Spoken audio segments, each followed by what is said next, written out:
Hello guys, good morning. So dito tayo ngayon at meron akong good news about sa bangka ni Papa. So di ba, kapag paggawa na tayo ng bangka at okay na po yung bangka ni Papa, nakulayan na po. At syempre nakabili rin siya ng makina. So ngayon sobrang saya ko talaga kasi nga finally yung mga kailangan sa bangka ni Papa ay na-process na po namin or na-process ko na po lahat. So thanks God at thank you din sa kagawad kasi yung kagawad namin sobrang supportive talaga, at which is kaibigan ko naman si kagawad, si kagawad Cascanio. So ngayon guys, dito ako ngayon sa dagat at ipapakita ko sa inyo ang bangka ni Papa. Itong bangka ni Papa is nagamit niya po, ito is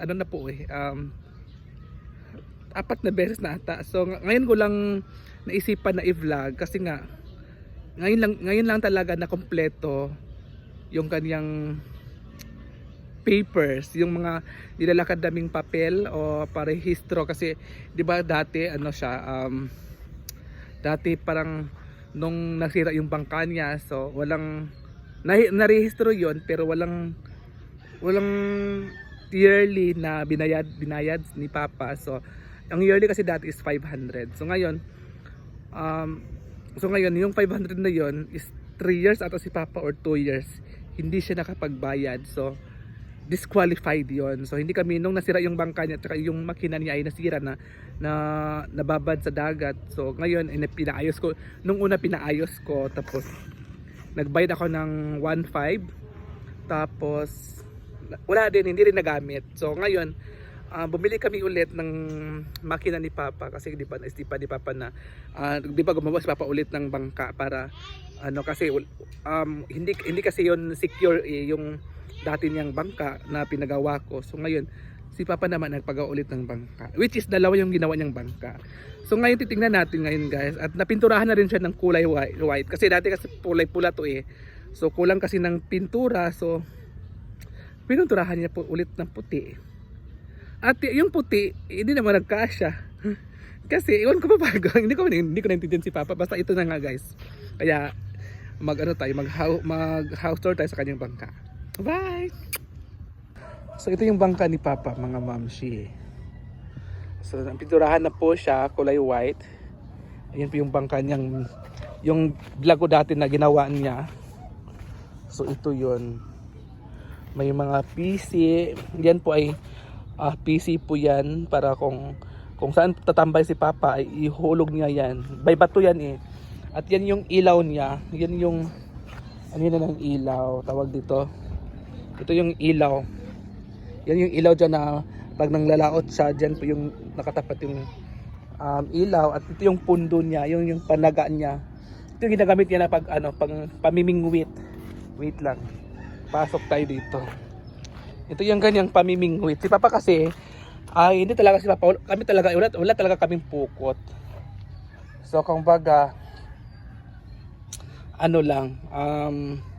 pamimingwit lang ang ginagamit ni Papa sa panguhuli ng isda. At dito naman po siya nakaupo minsan dito. So ngayon mga mamshi, ito yung ating makina. Ayan po yung makina, ang Zikoki 7.0 HP. So tingnan natin guys ha. Ito kasi yung lock ng makina ni Papa. Yan po yung pang lock niya para hindi po makita yung kanyang makina. So ito yung kanyang makina guys. Yan po yung makina ni Papa. Bago po yan. Tingnan niyo, bagong bago. Bago po yan guys, yung makina ni Papa. So ngayon, yan po yung makina niya, ang Zikoki. Kasi yung una kasing makina niya ay nasira na talaga yun So ngayon, bumili kami ng bagong makina. Ayan yung makina niya. Di ba bagong bago pa? So ito yung ni Papa, pundo. Ito pa rin yung pundo niya. Yan po yung pundo niya. Yan po yung ihuhulog niya sa dagat kung saan po siya tatambay or mag-i-stay dyan po. Ito naman yung bangka niya, guys. Ito yung pangsagwan ni Papa. Yan po yung pangsagwan niya. Ito yung niya, bingwit or panghuli ng isdang gunting-gunting. Ang lalaki ng taga, ang tawag dito, taga ba yan? At ang kapal ng nylon. Panglaot talaga siya, guys. 'Di ba?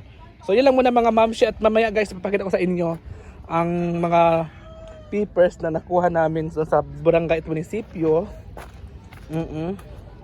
So yun lang muna mga mamshi ha. Inano ko lang muna at hawak ko na rin yung papers ni Papa. Titingnan natin to guys. Check natin to dun sa bahay. Sa bahay na tayo mag-ano. Ipapakita ko to. Kaya thank you so much guys and God bless. Yan po yung dagat to. Low tide ngayon eh. Hello everyone! So dito na nga tayo sa bahay at syempre hawak ko na po yung mga registration ni Papa kasi diba nilakad namin kahapon, sabi ko nga sa inyo. So ito na mga mamshi, ito na po yung mga papers ni Papa. Ito po ay fishing permit registration. Ito. So ito ay nakakuha na po si Papa ng permit at certificate of registry.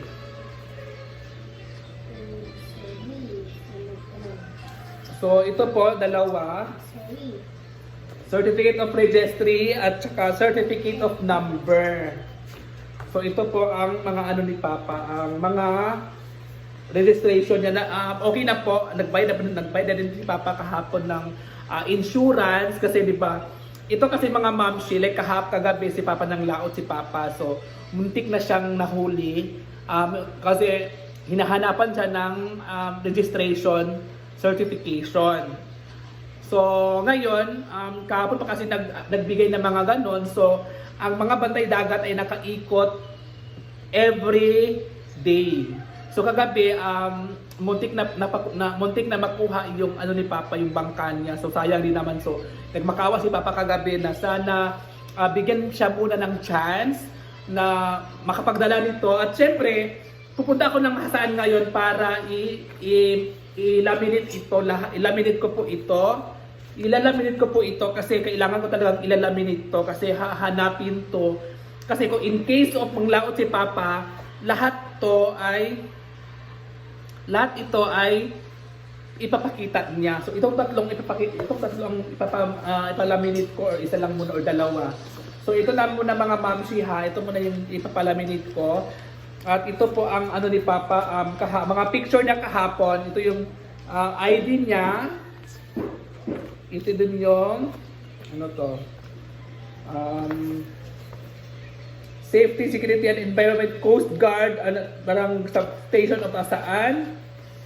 So may mga din siya dito eh. Ito din yung pinicture ko sa kanya. Ito yung picture ko sa kanya na pinost ko kasi kailangan to requirements dito sa kanya nung nagkuha kami ng permit at is enrollment form. Ito yung enrollment form ni Papa guys. Di ba? So ngayon ito ay ilalaminate ko muna. So ito lang muna mga moms. So babalik na lang ako mamaya kasi di ba? So ito na muna ko dito. Hanapin ko kung saan ang ilalaminate ko dito. Ito na lang siguro certificate. Ito na lang siguro isa certificate of registry. Ito na lang siguro anuhin ko. Okay, fishing permit and ito na lang siguro. Pinalaminate ko guys. So yan lang muna mga mamshi. So good luck na lang sa inyo kasi di ba pupunta muna ako ng Hasaan para magpapalaminate ako. At abangan nyo na lang bukas yung ating update, bago nating update kasi mula si Papa ngayon, umalis si Papa eh. So pupunta muna ako doon sa Hasaan kasi nga di ba, except sa magpalaminate ako, bibili na ako ng bulaklak kasi nga may nagpa-utos sa akin na bibili daw ako, titingin daw ako ng bulaklak na mga bouquet kung magkano daw. So balik ako ulit dito para ipasa ko sa kanya kung magkano yung bouquet ngayon, which is hindi ko pa talaga alam. So, happy Valentine's na lang sa inyong lahat mga mamsi. Yun lang muna ang ating update ngayon ha. So, sana mga single mom, mga parents, mga lahat ng mga may relasyon dyan sa lahat-lahat. So, happy Valentine's sa inyong lahat. Kaya yun lang guys, and thank you and God bless po. Bye!